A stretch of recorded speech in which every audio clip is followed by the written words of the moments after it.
ولما توجه تلقاء مدين قال عسى ربي أن يهديني سواء السبيل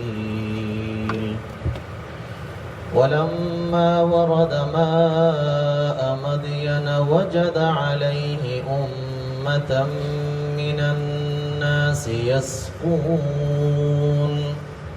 ووجد من دونهم امرأتين تذودان قال ما خطبكما قالتا لا نسقي حتى يصدر الرعاء وأبونا شيخ كبير فسقى لهما ثم تولى إلى الظل فقال رب إني لما أنزلت إلي من خير فقير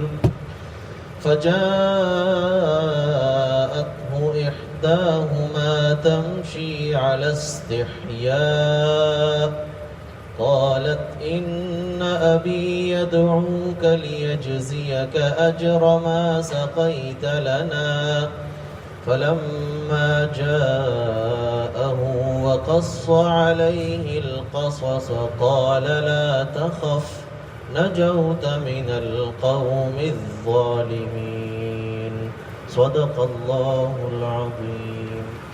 لفظی ترجمہ.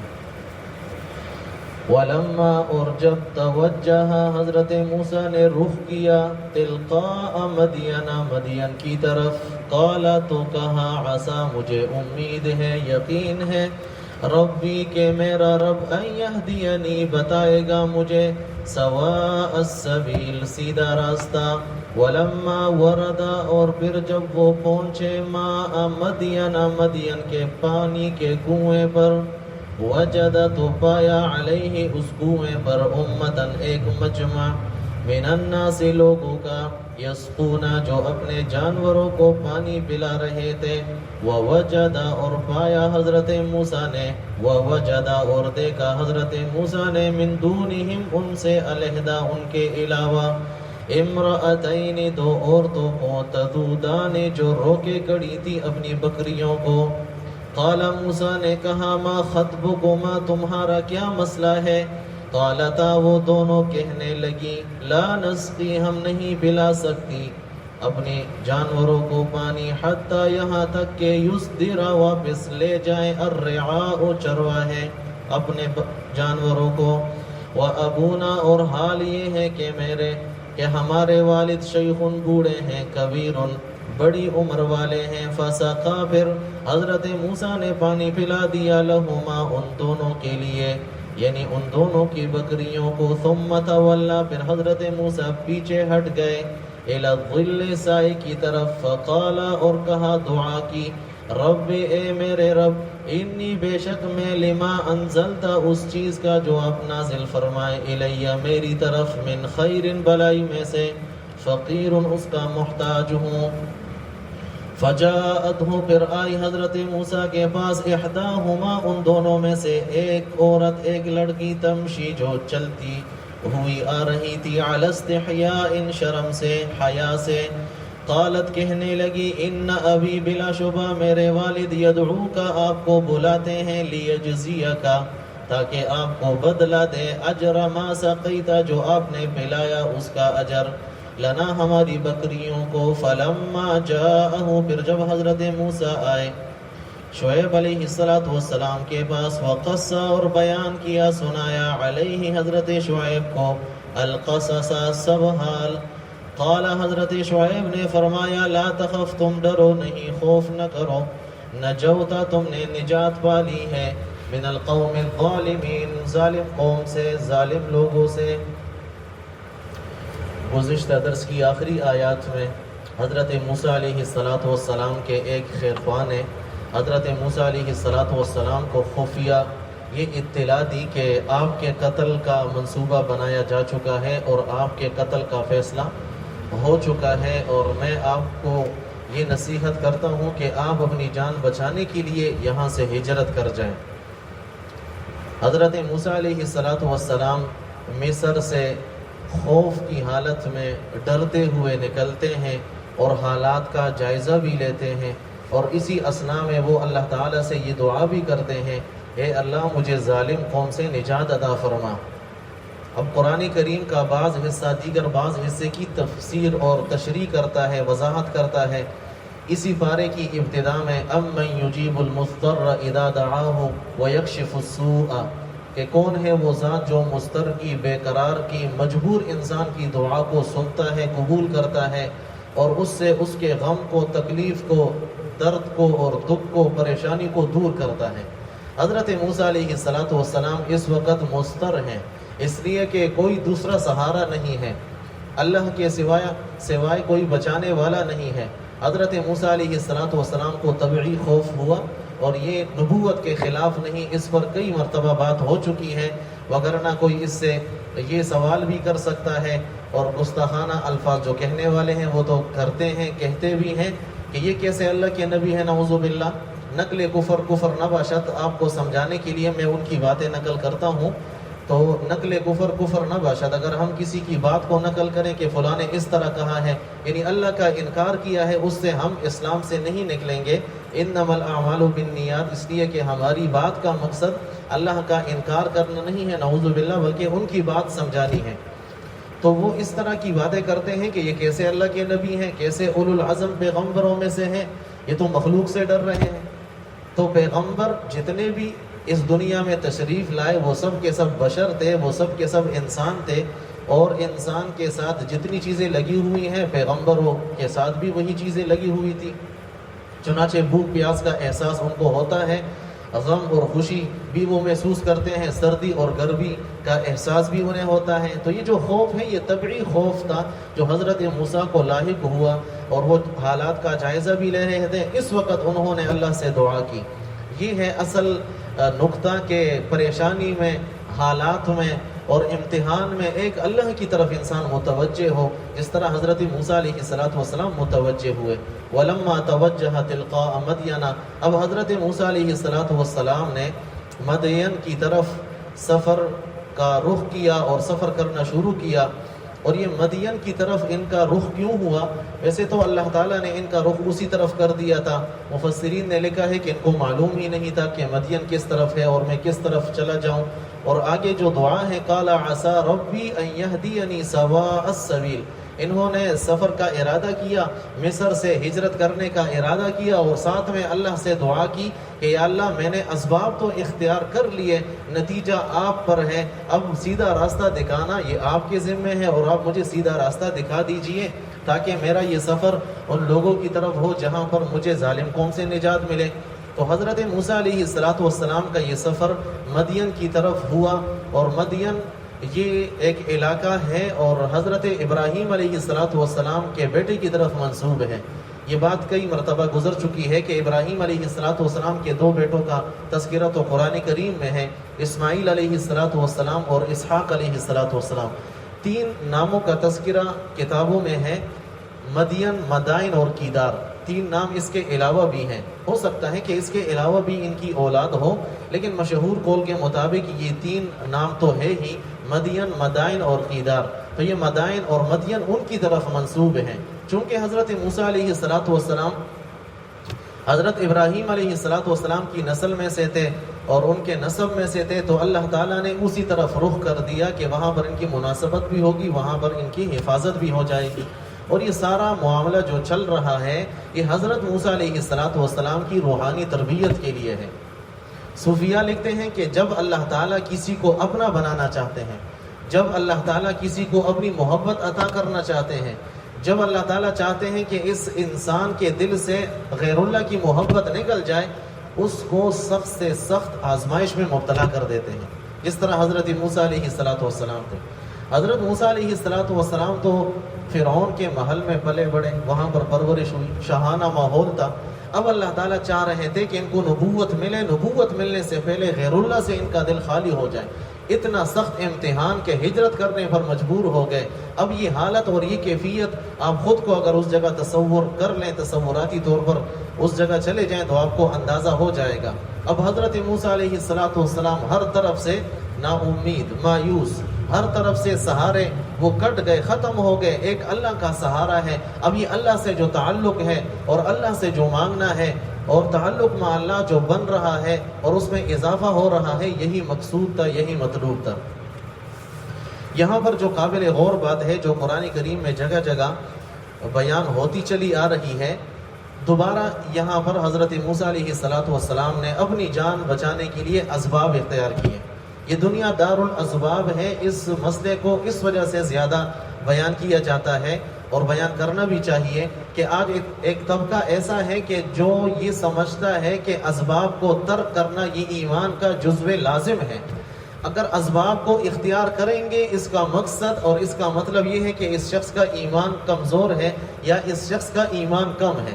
یہ ایک غلط سوچ اور غلط ذہن بن گیا ہے.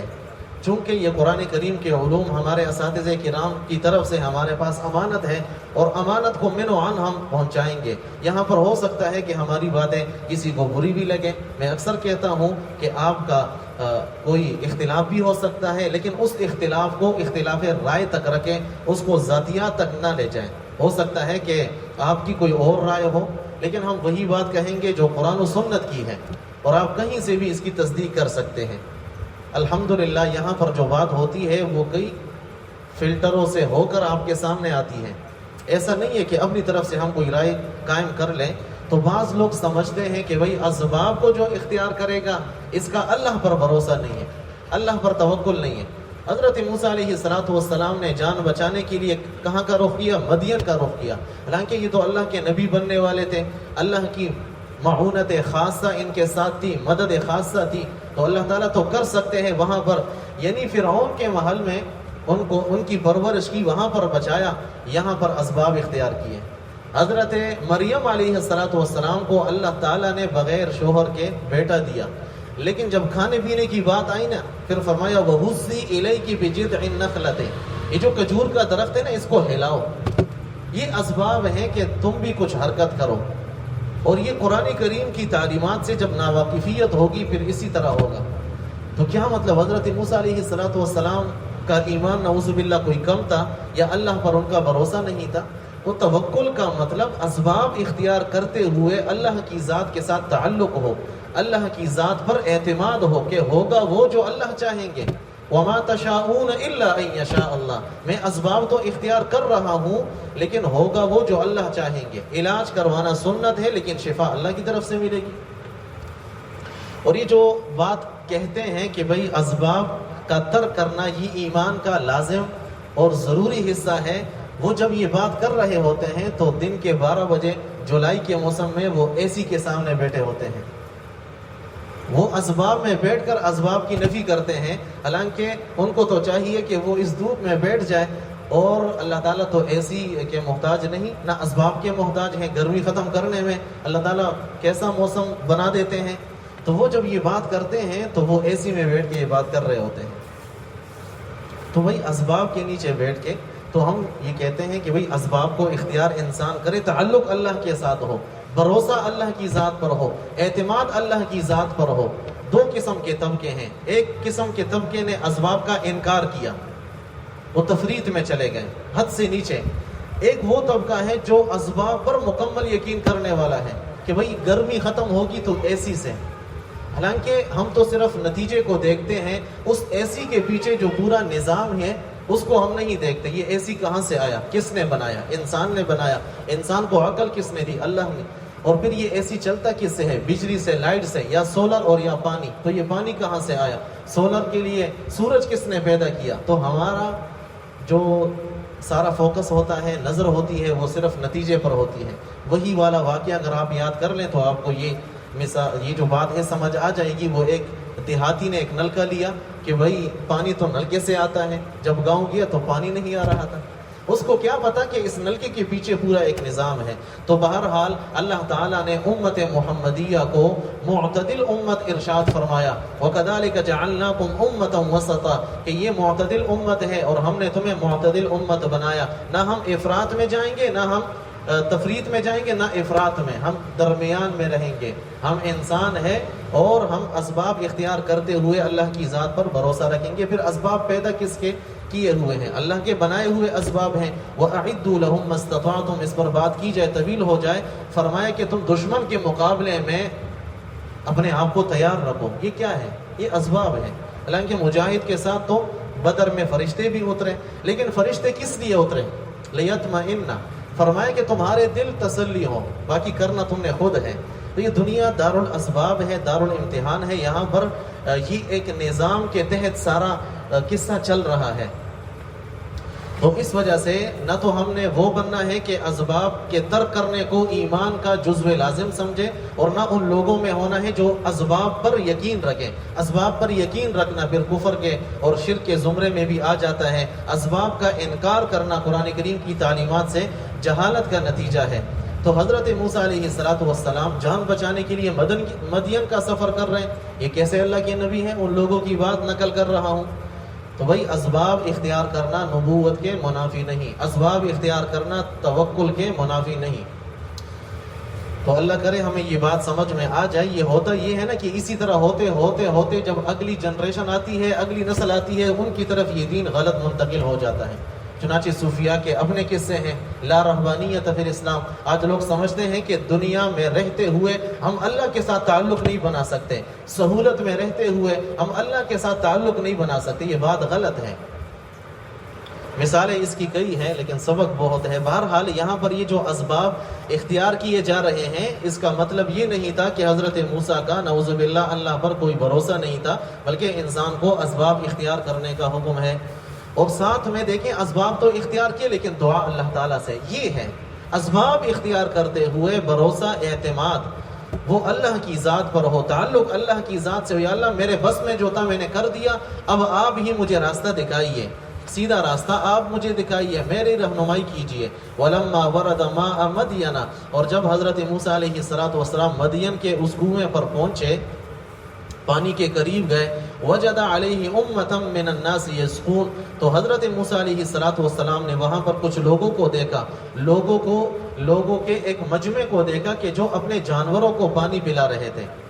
ووجد من دونہم امرأتین تذودان، اور وہاں پر دو لڑکیوں کو دیکھا، دو عورتوں کو دیکھا کہ وہ اپنی بکریاں روکے ہوئے ہیں۔ قال ما خطبکما، حضرت موسیٰ علیہ السلام نے پوچھا تمہیں کیا مسئلہ ہے، تمہارا کیا مسئلہ ہے؟ ضعیفوں کی امداد کرنا یہ سنت انبیاء میں سے ہے، مظلوموں کی امداد کرنا سنت انبیاء میں سے ہے۔ اور حضرت موسیٰ علیہ السلام کے دل میں بڑا رحم تھا، اور ایک نبی کے دل میں اللہ تعالیٰ سب سے بڑھ کر محبت، رحمت اور شفقت عطا فرماتے ہیں، تاکہ اس رحمت، شفقت، محبت اور مودت کے نتیجے میں امت کی رہنمائی ہو۔ اسی وجہ سے تو 950 سال حضرت نوح علیہ السلام نے اللہ کے دین کی طرف بلایا۔ میں اور آپ 2-3 مرتبہ کسی کے پاس چلے جائیں اور وہ کوئی بات کہتے تو بس ختم، بائیکاٹ، اور وہ 950 سال۔ قال رب انی دعوت قومی لیلا ونہارا انی اعلنت لهم واسررت لهم اسرارا، یا اللہ سب کے سامنے بھی سمجھایا، مجمع میں جا کر بھی سمجھایا، اور میں خفیہ طور پر بھی کیا، انفرادی بھی سمجھایا، اجتماعی بھی سمجھایا، دن کو بھی سمجھایا، رات کو بھی سمجھایا۔ یہ کب ہو سکتا ہے؟ جب دل میں محبت ہی محبت ہو۔ تو حضرت موسیٰ علیہ السلام کو بھی اللہ نے نبوت عطا کرنی تھی، اور نبوت کا خاصہ یہ ہے کہ دل میں امت، اس وقت کی جو موجودہ امت ہے، اس کے لیے درد بھی ہوتا ہے، محبت بھی ہوتی ہے، شفقت بھی ہوتی ہے۔ تو حضرت موسیٰ علیہ السلام نے وہاں پر جو صلح صفائی کی، وہ بھی مظلومیت کی امداد کے لیے تھی۔ اور یہاں پر جب دوبارہ دیکھا کہ سب لوگ پانی بھر رہے ہیں اور یہ 2 ضعیف اور کمزور عورتیں سائڈ پر کھڑی ہیں، معلوم ہوا کہ ضعیفوں کی مدد کرنی چاہیے۔ ایک حدیث میں حضور علیہ السلام فرماتے ہیں ترزقون بضعفائکم وتنصرون بضعفائکم، تم سمجھ لو کہ اگر تمہاری مدد کی جاتی ہے نا، وہ ضعیفوں کی وجہ سے ہے، اگر تمہیں رزق دیا جاتا ہے وہ ضعیفوں کی وجہ سے۔ اور انسان سمجھتا نہیں ہے یہ بھائی ہے، یہ میرا بیٹا ہے، یہ تو کسی کام کا نہیں ہے، یہ مجھ پر بوجھ ہے، یہ میرا چاچا ہے، یا دیگر جتنے بھی رشتہ دار ایسے ہیں کہ انسان سمجھتا ہے یہ تو کسی کام کا نہیں ہے. ہو سکتا ہے کہ آپ کو جو روزی مل رہی ہے اور آپ کو جو رزق مل رہا ہے یہ اس کی وجہ سے ہے. یہاں سے آپ نے اس کا رزق منقطع کر دیا، اوپر سے آپ کا رزق ختم ہو گیا. اس وجہ سے جب دین کی سمجھ نہیں ہوگی تو پھر بوڑھے والدین کے علاج اور معالجے کو انسان بوجھ سمجھتا ہے، پھر اپنی اولاد پر خرچ کرنا انسان کبھی کبھار بوجھ سمجھتا ہے، حالانکہ یہ تو صدقہ ہے، یہ تو عین عبادت ہے. تو یہاں پر حضرت موسیٰ علیہ السلام نے ان کمزور عورتوں کو، ضعیفوں کو جب دیکھا کہ وہ دور کڑی اپنی بکریوں کو روک رہی ہیں تو ان سے پوچھا تمہارا کیا مسئلہ ہے؟ قالتا لا نسقی حتی یصدر الرعاء، انہوں نے کہا کہ ہم تب تک پانی نہیں پلا سکتی جب تک یہ چرواہے یہاں سے چلے نہ جائیں. یہ چرواہے جائیں گے تو ہم پانی پلا سکتی ہیں. یہ سارے کے سارے مرد ہیں، ہم 2 عورتیں ہیں.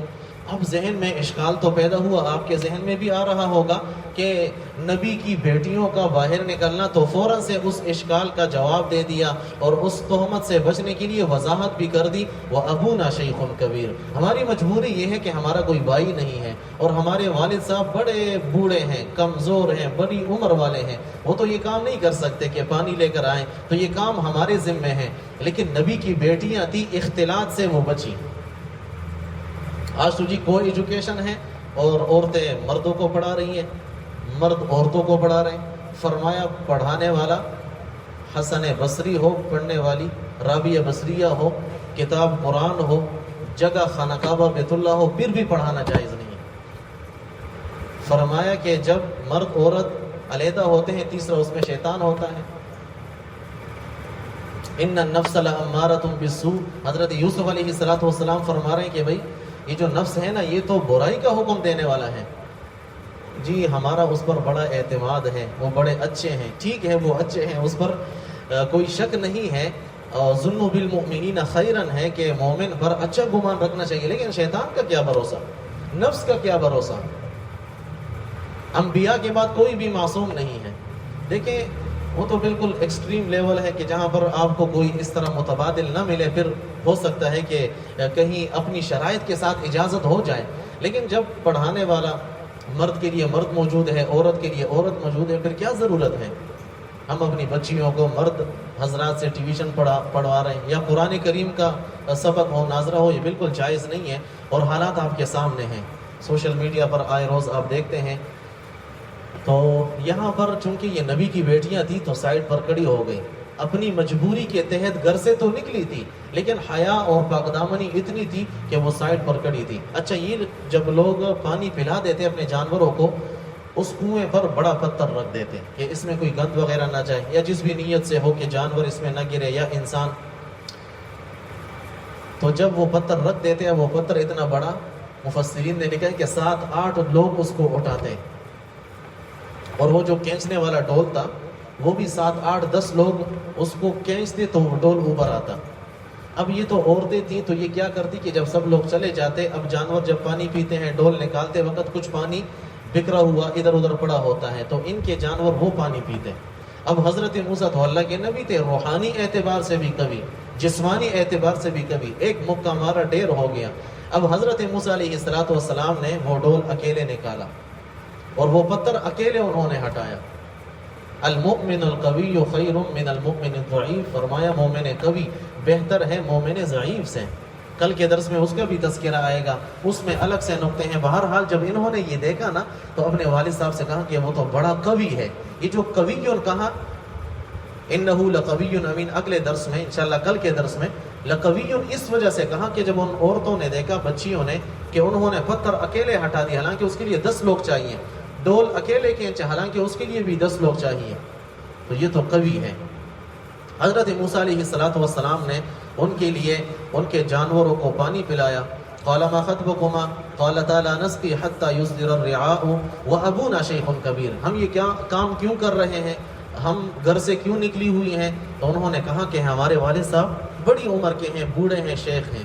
فسقى لهما ثم تولى الى الظل، حضرت موسیٰ علیہ السلام نے ان کو پانی پلایا، ان کے جانوروں کو، ان کی بکریوں کو، اور پھر سائے کی طرف ہٹ گئے.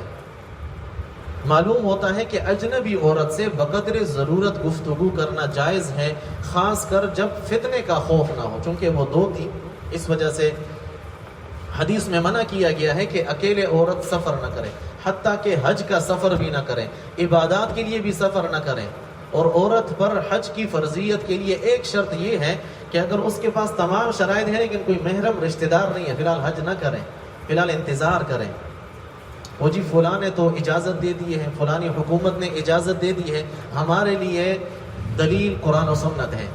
میں اور آپ اگر کوئی کام کریں گے تو وہ تو دلیل نہیں بن سکتا، قرآن و سنت دلیل ہے۔ بہرحال اس میں شریعت کی حکمتیں ہیں، اور فرمایا کہ عورت کی گواہی بھی دو، اس لیے کہ اکیلے وہ جائے گی تو شرم و حیا، دو ہوں گی تو ذرا طاقتور اور قوت محسوس کریں گی، اور پھر یہ ہے کہ اگر ایک بھول جائے تو دوسری یاد دلا دے گی۔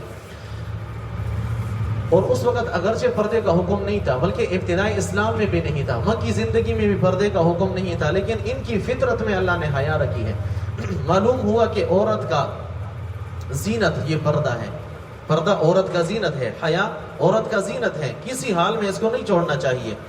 تو ان کے طبیعت میں وہ حیا تھا، اس کی وجہ سے یہ سائڈ پر کڑی تھی، اور وہ عورتیں اپنے اس کام کو اچھا نہیں سمجھتی تھی، اسی وجہ سے کہا وہ ابونا شیخ کبیر، ہمارے والد اگر بوڑھے نہ ہوتے ہم کبھی باہر نہ نکلتی۔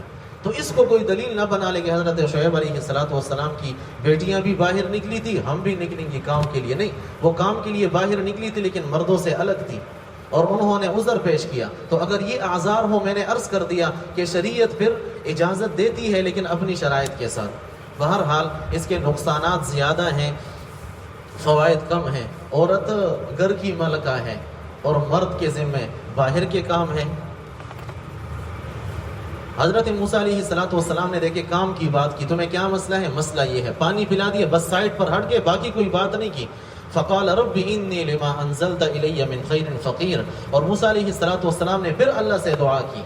یہ ہے انابت اور رجوع الی اللہ کہ یا اللہ میرا اجر آپ پر ہے، اور اس خیر کا میں فقیر ہوں، محتاج ہوں، جو آپ میری طرف نازل کریں، جو آپ میری طرف اتاریں۔ موسیٰ علیہ السلام کا یہ جو سفر تھا نا مصر سے مدین کی طرف، تقریباً کوئی 8-10 دن کا سفر تھا، اور دوشہ کچھ بھی نہیں تھا۔ یہ درخت کے پتوں پر وہ گزارا کرتے، درخت کے پتے یہ کھاتے۔ ایک نبی ہیں، اولو العزم پیغمبروں میں سے ہیں، لیکن اللہ نے کتنے امتحانات سے گزارا۔ اور میں 5 وقت کی نماز پڑھ کے خود کو بزرگ سمجھنے لگ جاؤں تو یہ میری غلطی ہے۔ اور موسیٰ علیہ السلام کی عاجزی دیکھیں، یا اللہ میں فقیر ہوں، یا اللہ میں محتاج ہوں، اپنے عمل پر کوئی ناز نہیں کہ یا اللہ آپ کے لیے میں نے مصر چھوڑا، نہیں، اپنے عمل پر کوئی ناز نہیں، کوئی تکبر نہیں، اور اللہ سے عاجزانہ سوال ہے۔ دعا میں عاجزی ہونی چاہیے، دعا میں عاجزی ہونی چاہیے۔ تو یہ دعا کے لیے ہاتھ اٹھانا کوئی لازم فرض تو نہیں ہے، لیکن اس میں عاجزی بہت ہے۔ بعض لوگ اس طرح پتہ نہیں کس طرح، تو دیکھیں نماز میں بھی عاجزی کی حالت، اب یہ جو حالت ہے نا یہ تو عاجزی والی نہیں ہے، اس وجہ سے فقہا نے لکھا ہے کہ اگر یہ اس سے اوپر ہوں کوہنیوں سے تو نماز مکروہ ہو جاتی ہے۔ ہمارے عرف اور رواج میں بھی جھگڑے کے وقت یہ اٹھائے جاتے ہیں، اگرچہ گرمی سے بھی اٹھائے جاتے ہیں، لیکن یہ جو سٹائل ہے یہ والا سٹائل عاجزی کا نہیں ہے۔ جب ہم کسی بڑے کے سامنے جاتے ہیں دنیاوی اعتبار سے تو ہم کس طرح جاتے ہیں؟ ایک پوچھنے والے نے پوچھا کہ بنیان میں اگر شلوار کے اوپر بنیان پہنی ہو تو نماز ہو جاتی ہے یا نہیں؟ اس سہولت کے لیے پوچھ رہا تھا تہجد میں نے کہا ہو جاتی ہے لیکن مکروہ ہے۔ میں نے کہا جس لباس میں میں کسی دنیا والے کے سامنے نہیں جا سکتا، بازار میں نہیں جا سکتا، کسی آفس نہیں جا سکتا، اس لباس میں اللہ کے سامنے کیسے کھڑا ہو جاؤں؟ ٹھیک ہے، مرد کا سطر ناف سے لے کر گھٹنوں تک ہے، اور اگر ناف سے گھٹنوں تک یہ چھپا ہوا ہو تو بنیان بھی ہو تو کوئی مسئلہ نہیں، لیکن آپ خود بتائیں اللہ کے ساتھ یہ ہمارا رویہ اور مخلوق کے ساتھ کچھ اور۔ تو موسیٰ علیہ السلام نے عاجزی سے دعا کی، اس وجہ سے دعا میں عاجزی ہونی چاہیے، دعا میں عاجزی ہونی چاہیے، تب دعا کے قبولیت کے چانسز زیادہ ہوتے ہیں۔ فجاءتہ احداہما تمشی علی استحیاء۔ اب موسیٰ علیہ السلام کے سفر کے زیادہ حالات تو قرآن کریم نے بیان نہیں کیے درمیان کی کہ پھر کیا ہوا کیا نہیں ہوا، 8-10 دن کا سفر تھا، مختصر اس کو ذکر کر دیا کہ وہاں پر یہ معاملہ ہوا۔ اب جب حضرت شعیب علیہ السلام کی بیٹیاں معمول سے ہٹ کر جلدی آئیں تو حضرت شعیب علیہ السلام نے پوچھا کہ آج کیا ہوا، تم تو جلدی آ گئی، روزانہ تو تم دیر سے آتی ہو۔ انہوں نے کہا آج عجیب معاملہ ہوا، آج ایک نوجوان تھے، اس نے ہمارے جانوروں کو پانی پلایا، تو وہ جو ہمارا وقت ضائع ہوتا تھا انتظار میں اور پانی پلانے میں، تو وہ آج بچ گیا، اس وجہ سے ہم جلدی آ گئے۔ تو انبیاء علیہ الصلوۃ والسلام یہ احسان کا بدلہ دیتے ہیں اور اچھائی کا بدلہ یہ دیتے ہیں، چونکہ اس رجل نے اور حضرت موسیٰ علیہ السلام نے اچھائی کی، تو حضرت شعیب علیہ السلام نے چاہا کہ ان کے ساتھ بھی اچھائی ہو۔ فَجَاءَتْهُ إِحْدَاهُمَا تَمْشِي عَلَى اسْتِحْيَاءٍ۔ اب یہاں پر دوبارہ دیکھیں، قرآن کریم بطور خاص ذکر کر رہا ہے۔ اللہ کو معلوم تھا کہ 2025 میں سورۃ القصص پڑھنے والوں کو یہ شبہ اشکال ہوگا کہ حضرت موسیٰ علیہ السلام نے عورتوں سے باتیں کی، پھر ایک عورت حضرت موسیٰ علیہ السلام کے پاس آئی اور ان سے کچھ بات چیت کی، فرمایا علی استحیاء۔ یہ جب حضرت شعیب علیہ السلام کی بیٹی دوبارہ آئی علی استحیاء، تو شرم سے بری ہوئی، یہ شرم کے ساتھ، حیا کے ساتھ، حیا کا چادر اپنے اوپر اوڑے ہوئے حضرت موسیٰ علیہ السلام کی اسی جگہ پر آئی۔ قالت ان ابی یدعوک، کہا کہ میرے والد صاحب آپ کو بلاتے ہیں، آپ سے ملاقات کرنا چاہتے ہیں۔ حضرت موسیٰ علیہ السلام نے فرمایا کہ میں آگے چلتا ہوں، تم میرے پیچھے، اور تم مجھے بتاؤ کہ کہاں کہاں چلنا ہے، لیفٹ رائٹ مجھے بتا دی جاؤ پیچھے آواز سے اپنی۔ لِيَجْزِيَكَ أَجْرَ مَا سَقَيْتَ لَنَا، تاکہ حضرت شعیب علیہ السلام یعنی ہمارے والد محترم تمہیں بدلہ دیں اس کام کا جو آپ نے کیا، یعنی ہماری بکریوں کو جو آپ نے پانی پلایا۔ ایک حدیث میں حضور علیہ السلام ارشاد فرماتے ہیں، الراحمون یرحمہم الرحمن، کہ رحم کرنے والوں پر رحمان رحم کرتا ہے۔